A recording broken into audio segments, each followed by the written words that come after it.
Let's talk education now, and why not? You know, since 2009, we have moved back and forth on the vexed agreement between the federal government and university lecturers. Yet, it appears we're still on the same spot regarding the matter. The agreement is about to be renegotiated. Minister of Education, Adamu Adamu, is ready to set or inaugurate a 7-man committee to renegotiate the 2009 agreement between the federal authorities and ASUU. That will come on Monday. That's tomorrow. Now, the committee is expected to turn in its report in 6 weeks' time from the time of inauguration, whereas ASUU had on several occasions accused government of failing to implement the agreements both parties reached. So how do we get a guarantee that a renegotiated one will not suffer the same fate? I think the problem in our educational sector has to do with lack of leadership. And I put it squarely on the table of Mr. President. I think the President is not supervising his cabinet very well. So there are a lot of ministers that are not doing the needful, they're not up to speed in how they should run their ministry. The problem we have in ASUU now was that there was an agreement in 2009 that was negotiated by this government. An agreement was made between ASUU and the government as to what they were going to give ASUU. By the government at that time? No, 2009 there was an agreement which was not implemented. And then when this government came in, 2015, they started they renegotiated, and they made some agreements to pay ASUU certain allowances and some money. A memorandum of action was they agreed. But now the problem they have now is that the government is not able to meet the agreement that they had with ASUU. And the Minister for Labour and Employment said, oh, the government is broke, we cannot afford to pay what we agreed, so we need to renegotiate it. I don't have any problem with government renegotiating things, but it's showing incompetence. Because why it's showing incompetence is that if you are head of a household, not even government, if you're head of a household, you want to negotiate with somebody outside your home in terms of monetarily, you will know what you have in your house. You will call your wife and say, okay, how much do we have? Your wife will say, okay, we sold this one, I have this amount, you have this amount. What we have is 10 naira. You cannot have 10 naira and go and negotiate that you're going to give somebody 20 naira. That's irresponsible. So before they started the negotiation with ASUU, government will have been able to know what they could afford and take that to the table to negotiate with ASUU to say, look, this is the position we are in. We cannot afford this X amount of money that you are asking for. This is how far we can go. And in this particular year, this is how much we'll be able to add to it. You understand? Before you now agree and sign an agreement. But you cannot sign an agreement with somebody and then you now say you don't have the money to execute it. That's irresponsible. That's irresponsible. Because now they want to do now what they should have done when they had the last negotiation. That's what you should have done. Because how can you have an agreement with somebody and then you now come up to say, no, yes, we have an agreement with you, but we don't have the money to execute that agreement, and you will have to renegotiate it. Sam, you see, if you're counting with me, today is the first Sunday of March 6. This government terminates on May 29 next year. So you're talking about 14 months. Right. You are wondering if this is a ploy to buy time, or am I empowered to think widely? Guess why I'm smiling? You're asking me if I'm wondering. I mean, we all know that this is all part of the game. There are very serious issues around trust. You have a government that signed, a bill into law, woke up, a week or two after and says, no, we're not going to execute it. It's going to be 16 or 18 months from now. And you're dealing with an ASUU that has had a very sad experience, with government since 2009. So the question to ask is, why should we trust government at this time? A government that ought to put a committee together, in a month, and didn't do that until after 6 months. And you had a minister who, tried to make us believe that the reason, we're not making progress was because he took a leave to go and treat himself abroad. And so you wonder if we're really very serious about it. So I will agree with you beyond, what I had said earlier, that this is just about buying time. Or so it seems. I'm convinced that it's about buying time. And that's the truth, because these are politicians. In the next 1 or 2 months, I mean, they're all getting ready for their primaries and all that. You think they're going to have all the time for all this? So the fact of the matter is that you have an ASUU that has been terribly, terribly disappointed over time, you know, as it regards government promises and not being able to keep those promises and all that. So it's a really, just like, you know, just as, you know, Mayor said, there's a gap. You know, ministers have been on the same seat for, some of them for 6-7 years, and do stuff, and nobody's asking questions. So it's like it's a given. Whether I act rightly or wrongly, I'm sure that my tenure is, I'm going to be there for the whole of 8 years. And education sector is taking a battering. Yeah. You know, we saw what happened a few weeks back between the minister and the students. You know, you ask yourself if we're really very serious about getting this sector back on stream in an era where we're talking about the knowledge economy, and we're joking with us. So we have a situation on our hand that we cannot pretend anymore. I doubt if ASUU is impressed by this call for renegotiation, and I'm concerned that nothing will come off it, because this is an association that has been once beaten. You are not adjudging or prejudging. No, I'm just worried that over time, government has not shown enough sincerity, you know, about dealing with this issue and putting a closure to it. Mayor, so why should we believe them at this time? Mayor, mine is, why would the minister tell us when in 2009 a 1.3 trillion naira agreement was reached with government, they had money that time? Yeah, for whatever reason, it was not. And so it was not why done. are we keeping the thing till now to tell ASUU we don't get money? No, that's what people saying. Apart from the 2000, that's what I'm saying. When this administration came in 2015, they renegotiated with ASUU. If you remember, there was a long strike of ASUU at that time. Yeah. They renegotiated with ASUU, and they came up with agreements. You understand? You know, for a long time, they had the problem about template, how to, ASUU came up with one, they came up with another, and all that. Eventually, they agreed, and all that. You know, the problem of IPP. Yeah, that's what I'm saying. They had that issue, and then eventually they agreed, and they have an agreement. But my own problem is that when you want to have an agreement with your government, you know what, apparently what must have happened was that an agreement was made with ASUU.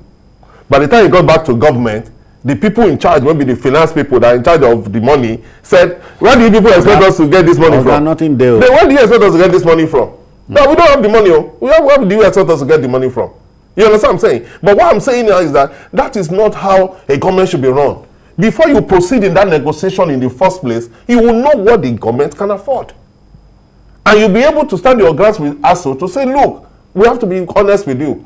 This is what we can afford. This is how we are going to go on. This is how we can add to it. Yeah. At this point in time, we'll be able to add to it. Everybody will agree.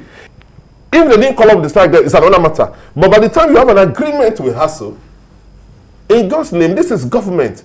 It's a matter of trust. You cannot a very critical aspect of our natural life. Then you take it for granted. You just believe that what they will do is that they will strike again. We shouldn't be doing like that. Yeah. We shouldn't be doing that. It's not. It doesn't show seriousness because you had an agreement. Mayor, do you remember the minister even telling us that he was shocked that the ASUU decided to proceed on work to rule action? I mean, telling us that he was shocked. Yeah. So I think that we should just and the Minister of Labour understand that the Minister of Labour, with all respect to him, Minister of Labour and Employment, has this arrogant way of negotiating with people who have issues with them. You understand? It's like, well, if you people want to, this is what you want to do. That's it. No, boys. It should not be like that. Because there are a lot of kids that are home that will spend 6-7 years to do a 3-year course. Yeah. It shouldn't be like that. All right. There's an intervention here. Olushola is reaching us from Ijebu-Ode. We might as well just take him. Olushola, good afternoon. Welcome. Good afternoon, citizen. Yeah, I greet you. I really appreciate what you're saying. During the era of Babangida, when my boss, Omolayole, was an advisor, I gave this advice that all the companies in Nigeria should be able to give at least some percentage of their profit to fund education. And that is part of the thing that brought the TED funds that we are using today. Now, let me now come to terms. The government have not taken education seriously in Nigeria. And it is because there is an alternative for their own children. My take is this, that if everybody will have to study here in Nigeria without having to take their own children to another place, education will improve. I retired from the university and I know exactly what it is all about. Okay. These people are not serious. And a nation that cannot... When you say these people, which people now? I'm talking about the government. Okay. The federal government. They are not serious. Because, one, they all know, all of them know, that the percentage that are allotting to education is so small. All right. Small. Olushola, many thanks. We got you first time. Well, let's go back to Abuja. Jide, we have been at this particular topic, ASUU and government, over time. We're sounding like a broken record. But again, it's talking education. Can we ever exhaust anything about education here? No. No, it's about what our priorities are. I've spoken before about a world leader who was asked to list 3 priorities of his country and went on to say education, education, education. Because the knowledge economy, even the service economy that is generating so much money for the US, for example, it is down to education. People come out of school and they come up with inventions that shape our world, make our world better. Look at all the money being made in California. California's economy is several times bigger than Russia's economy. And that's a state in the US. Do we really want to get to that point? I'm not sure that we are serious about getting to that point. Now, when you get into agreements with people, people should be able to say that your word is bond. A situation in which you get into agreements with people only to think it over and tell yourself that, oh, we shouldn't have signed this agreement. Nobody does that. Since December 2020, there was a memorandum of action signed with ASUU. And the government has refused to implement that memorandum of action. And it knew at that time, when it was signing, that ASUU merely suspended the strike. It didn't call it off. So when you suspend, you reserve the right to resume the strike without notice to your employer. And that's what ASUU has done now.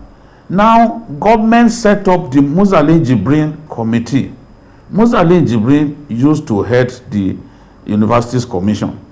They set up the committee led by Musalin Jibrin to look at negotiating emoluments, condition of service of ASUU. Musalin Jibrin's work, his report has been ready for months and months. The government refused to implement the report of Musalin Jibrin, a man that government by itself appointed. Now, they are talking about now renegotiating. Because clearly, the Minister of Labour has told us that government has not got the money to implement the 2009 agreement. But ASUU is saying, look, there are 2 issues. If you can implement those 2 issues, we will go back to work. And that is the issue of UTAS replacing IPPIS. Because the IPPIS is not flexible enough for the university system. The IPPIS will not allow you to work or do sabbatical in any university outside of the university that employed you. That is not how the university system functions in Nigeria and everywhere else. So this lecturer said, okay, let us have an alternative. You agreed to an alternative, which is the UTAS. But after government agencies tested the efficacy of UTAS and affirmed that UTAS was good enough, you still refused to implement and forcibly enrolled everyone into IPPIS. Now they are saying, give us the UTAS and renegotiate our condition of service. Those are the two demands that they are making now. And they are saying, if you can implement those two demands, forget the others that we have been talking about for years. We will go back to work. Just these two demands are looking like impossible to meet for government. So it's really disappointing that we've had to always talk about this ASUU thing. But in my view, agreements are meant to be fulfilled. Once you get into an agreement without a gun put to your neck, then you are obligated to honor your word. That is not what we are seeing. These lecturers have been on the same salary for 12 years. Many of us accuse ASUU of being selfish, but how many of us will agree to be on the same salary for 12 years? A university professor earning 418,000 naira a month. That is entry-level salary of some people in our country. Entry-level salary for workers, for some workers in our country. Yet we have places where, even within government, where people receive extortionate wages for doing nothing. So this problem is not that difficult to resolve. Get these workers, get these ASUU members, get them to a round table and honor your word. Those two demands that they're asking for, do your best to implement those two demands so that they can go back to work. You can implement others later, but they are saying at this time, just implement two. That shouldn't be impossible to do. Yeah. If we value public education. And what ASUU is demanding for is not even for them alone. All those demands, how many of them have to do with money for themselves alone? Public university system is dying in our country. But there are many people who would not have acquired degrees today if they were not able to go to federal universities. A lot of them are ministers today. Their parents didn't have money to send them to private schools. Not all of us can send children to private universities. The public universities have to be saved from ruination. When we save the public universities from ruin, then we'll be able to allow the children of the poor to at least have access to education. Okay, Jide, thank you very kindly. Sam, you know, while we are discussing the ASUU federal government imbroglio, where we have a situation where new universities are being approved. Obviously. Is that not confusing? It's not. Just for patronage, political reasons, you know. Okay. Basically, that's what it is. Not because these fresh universities are going to bring so much to the table. Because most of the existing ones, especially the state universities and the federal universities, are not getting the right funding and the right support. Yeah. Some of them not even have the right faculties. Okay? So, yes, it's important, but we must agree that this is not just going to be about numbers. It's about quality. So if you set up a university, one or two in your state, and you have it properly funded, put the right faculties in place, then you can then say, yes, you are investing in education, but you don't put institutions, schools all over the place, and none of them is fit to pass any of the NUC standards.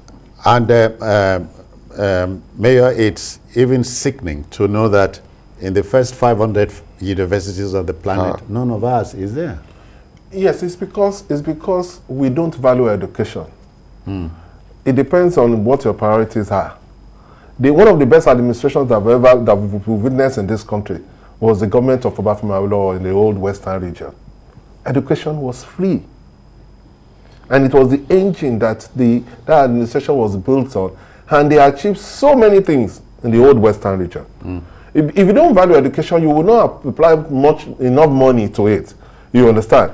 And our public schools used to be very good. Oh yeah. When I went to University of Lagos, we had good hostel. Our meal was, I think, 50 kobo at that time. And you eat jollof rice, you will take ice cream, you will take things. Nigeria used to be good. But over time, people believe that they are not interested in that. They prefer other sectors where they will just waste money and steal money. You understand what I'm saying? So if you don't invest money in education, you will get the kind of university that we have. Oh yeah. Garbage in, garbage out. All right, Olatunji is reaching us from Kefi in Nasarawa State. Olatunji, welcome. Good afternoon. Thank you. Yeah. Very much, Mr. Citizen. Yep. And let me also go on. Yeah, thank you, Mr. Citizen. You and your team, you are doing a very wonderful job. Likewise, Mr. Otitoju Babajide, he has been so wonderful on issue of ASUU government impact. Yeah. Issue of the federal government ASUU disagreement is becoming a disappointing issue to we Nigeria. If you look at the way our Nigeria system is, if not for the struggle of this great union called ASUU, you will find out that our Nigeria university system will have been like a glorified secondary school. Most of the infrastructural, projects that you can find in Nigeria university today is being sponsored by Fed Fund. And Fed Fund is being vetted based on ASUU struggle. If you go to, most Nigeria universities, it's very rare for you to see any project that is being sponsored by government, if not outside Fed or need assessment. And I believe these ASUU people have been doing wonderfully well. Yeah. They need to be appreciated. They need to be encouraged. And government should not just be, and I'm so surprised some people are also looking at ASUU people as a selfish people. Olatunji, we thank you very kindly for your intervention. Okay, so that will be all on ASUU federal government brouhaha. But for me personally, trusting our education to the Aluta community and the federal government's way of doing things will not help us. There's an answer. I think they can meet somewhere in the middle. Don't you think so? Yes. There's a middle point. It's easy. When you said that, those people said, look, apart from the agreement that we have, we just implement 2 of those agreements. We will go back. Then we can be discussing the other thing. How can that one be difficult? There has to be trust.